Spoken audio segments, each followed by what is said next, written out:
crying while sourcing because you don't know what to buy to sell so you can pay your bills? This video is for you. Have you ever found yourself thinking, boy, look at all this junk. Like, who would buy this stuff? This video is for you. Have you ever wondered, what kind of trash could I sell to people on the internet? This video is for you. Hey everyone, welcome back. I'm Stephanie, and in today's video, I'm gonna show you some weird, junky, trash to cash things that you can sell online, titles and workshop, to make a profit on eBay, Poshmark, Mercari, anywhere that you want to sell online. So have you ever found yourself outsourcing and you're just like, gosh, this sale, there is nothing here. Everything is overpriced. All the obvious things are taken, gone. I'm not seeing anything. So the purpose of this video is to open up your mind to the possibilities of things that you can resell.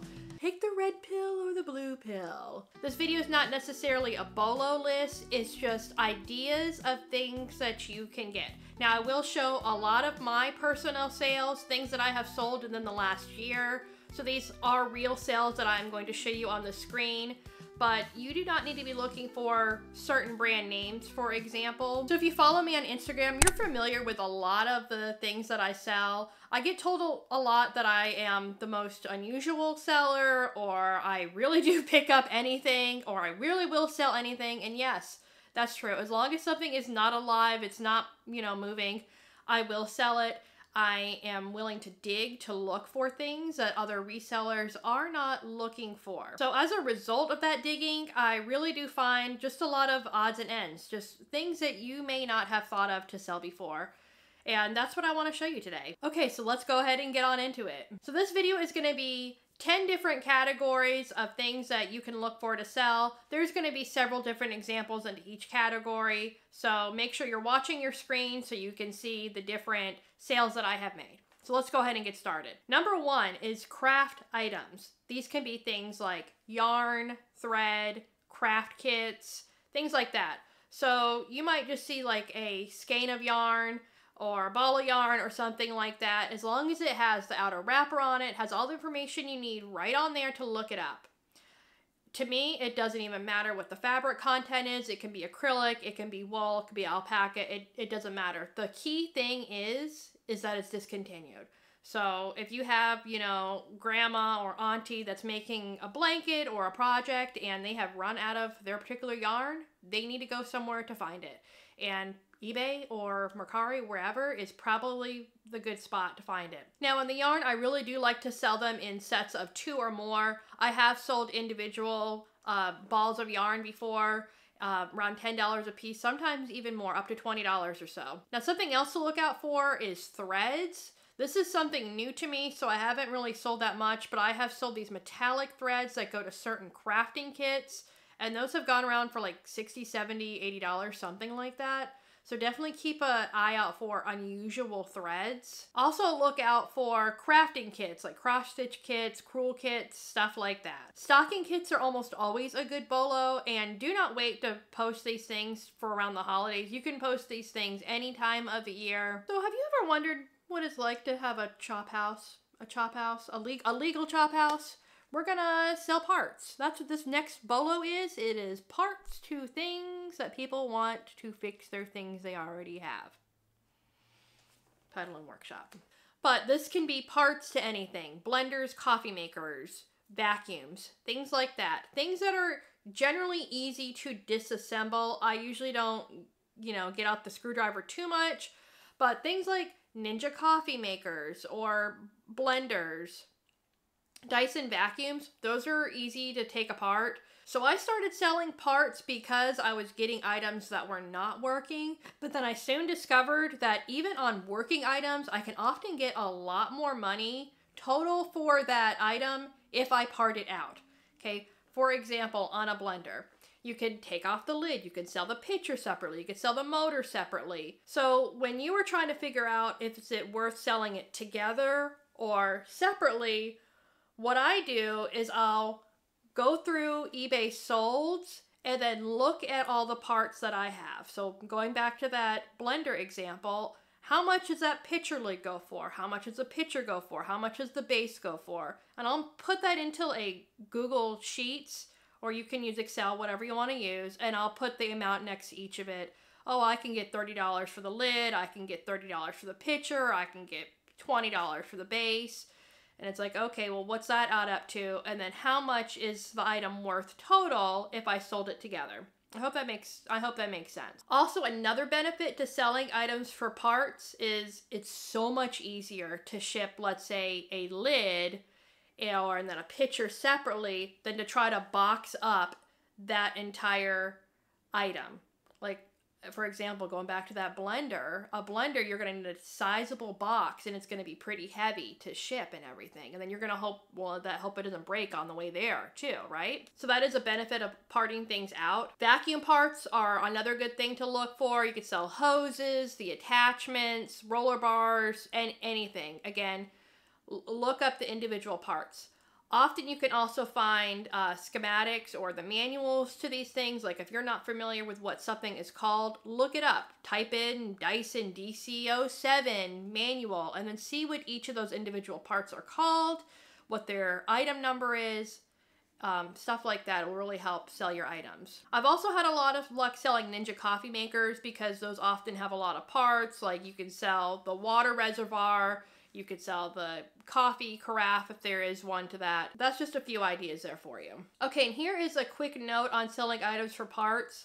Oftentimes on like older items especially, you're not going to see it in the availables and then the recently solds because it may not be something that really comes up very often. So you're going to have to utilize Terapeak to come up with pricing and to see if selling that item is going to be worth your time. Okay, and one of my new favorites is sprinkler parts. And the reason it's one of my favorites is because it sells so quick, so quick.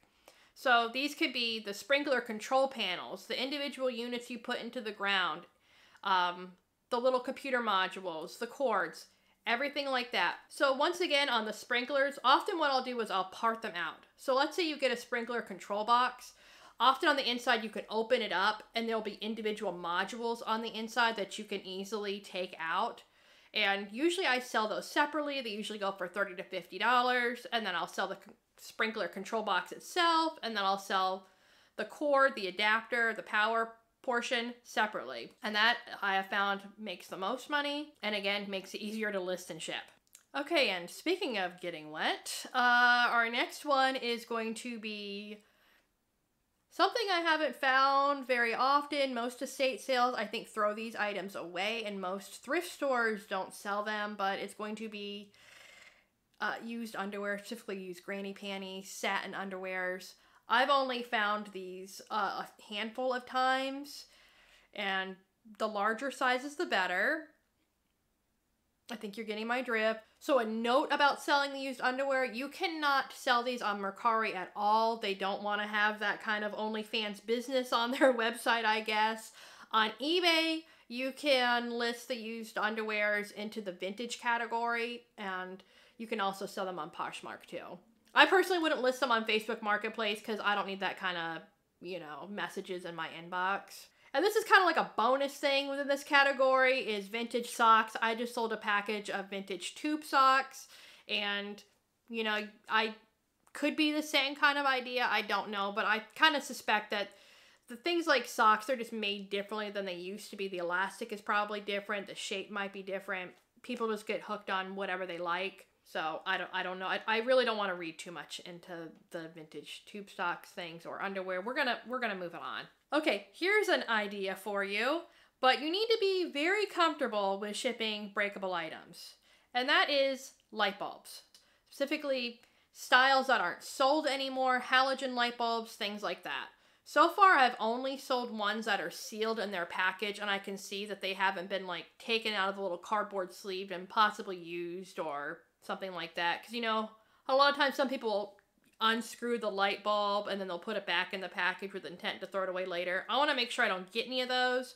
So I will only get ones that are in sealed, packages, or ones that I can test themselves. Obviously, light bulbs are very delicate, so you want to make sure that you are comfortable shipping breakable items. Okay, so the next thing is going to be random promotional items. These could be basically anything. Basically anything. And this doesn't have to be anything with like a fandom behind it. These are going to be completely random items. For example, I've sold this plastic Wesson cup. I've sold pens from pharmaceutical companies. Just anything that might have a brand name attached to it. It could have been a premium that you sent in for, or it could have been something that you had to save your UPCs for, something like that. Just something that you pick up and you go, why the heck would anybody want this? I mean, just look it up. You would be surprised who wants this and who's willing to pay for it. I mean, I'm surprised every time, but yeah. Okay, so this next item, it might not be for you if you're any kind of squeamish with other people's hairs or anything like that, but this one is going to be for electric razors or hair clippers. And often these things are going to be a little gross. People don't often clean them out. So yeah, if you're going to see hairs in them, facial hairs, whatever, you honestly just don't even try not to think about it. So like, don't get these if you're squeamish about cleaning these things out. But on like the razors, I try to picture somebody's grandpa, my imaginary grandpa, I guess. Someone like, I don't know, Bob Newhart or Ed Asner, something like that. You know, it takes the squeam factor down a little bit. Picture whoever you want. Pretend it's Brad Pitt's stubble or Johnny Depp, you know, someone that could use a shave. Picture their stubble in there. Also, like hair clippers, like wall hair clippers, stuff like that. Often those things were just made better back then than they were now. So be on the lookout for those. So we're going to change the channel a little bit, and we're going to talk about the next one, which is remotes. These are so easy to list and ship and look up and test and everything like that. So on certain items, let's say your VCRs, your DVD players, controllers, you know, things like that, you often need a remote control to program these things or to operate these things, and they get lost, obviously, very easily, and they're easy to test. So all you have to do is turn on the camera function on your phone, turn it to the video, and then press the buttons onto the remote, and you should be able to see the little red laser on the inside on your screen. You can't see it with just like the regular camera. You have to turn on the video capability, but that's how you can make sure that remote works. Just start pressing all those buttons. Beep, beep, beep, beep, beep. Okay, and this next one is going to be old computer programs. And you're like, what in the Oregon Trail are you talking about? So you're going to look at these things and go, oh my God, what kind of computer must you have to run this? Like what decade, what year, what generation? Talking about like Windows 95, Quicken 2003, things like that you're going to go, why would anybody even be using these things? Those kind of computer programs. Now, a note on these computer programs, you do need to make sure that all the discs are in the package and there is the key or the access code if it needs one. Also, make sure that it can be used on more than one device, because some things will say use on one computer, use on 3 devices. And if it says something like that, I do not buy them unless they are sealed, because then there is really no way to know if it's been used to its entirety and it cannot be used again.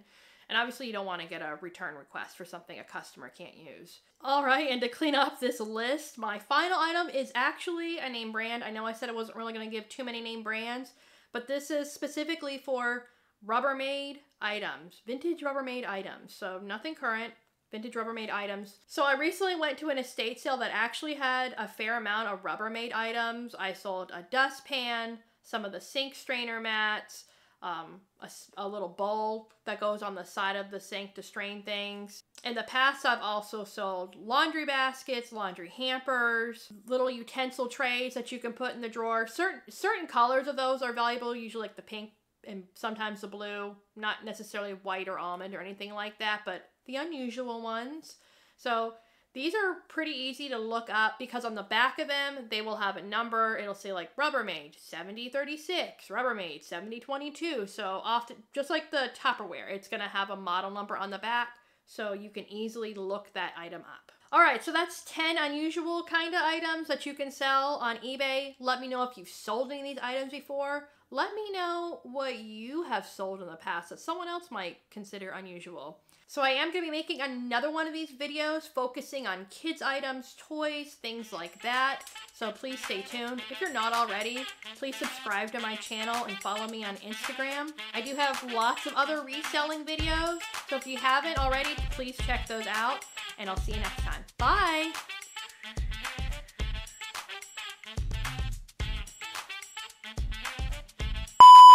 Are you tired, run down, listless? Do you poop out at parties? Are you unpopular? If so, you need vitamin, a Vegemin, or maybe this video to help you with your things to buy and sell.